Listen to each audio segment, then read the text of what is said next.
Gordon was cross. Henry whistles too much.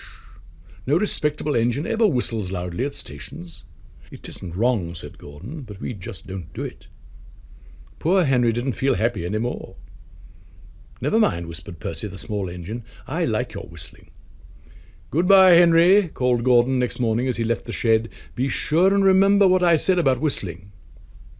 Later on, Henry took a slow train and presently stopped at Edward's station. Hello, Henry, said Edward. You look splendid. I was pleased to hear your happy whistle yesterday. Thank you, Edward, smiled Henry. Shh, shh. Can you hear something? Edward listened. Far away, but getting louder and louder, was the sound of an engine's whistle. It sounds like Gordon, said Edward, and it ought to be Gordon. But Gordon never whistles like that. It was Gordon. He came rushing down the hill at a tremendous rate. He didn't look at Henry and he didn't look at Edward. He was purple in the boiler and whistling fit to burst. He screamed through the station and disappeared. Well, said Edward, looking at Henry. It isn't wrong, chuckled Henry, but we just don't do it. And he told Edward what Gordon had said.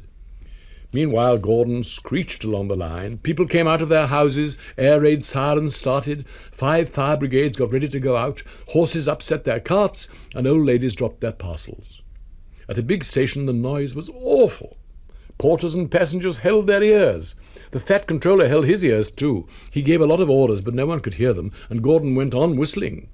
At last he clambered into Gordon's cab. "Take him away," he bellowed, "and stop that noise." Still whistling, Gordon puffed sadly away. He whistled as he crossed the points. He whistled on the siding. He was still whistling as the last deafened passenger left the station.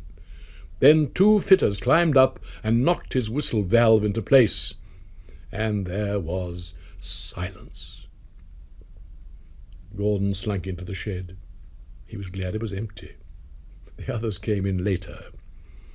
It isn't wrong, murmured Henry to no one in particular, but we just don't do it. No one mentioned whistles.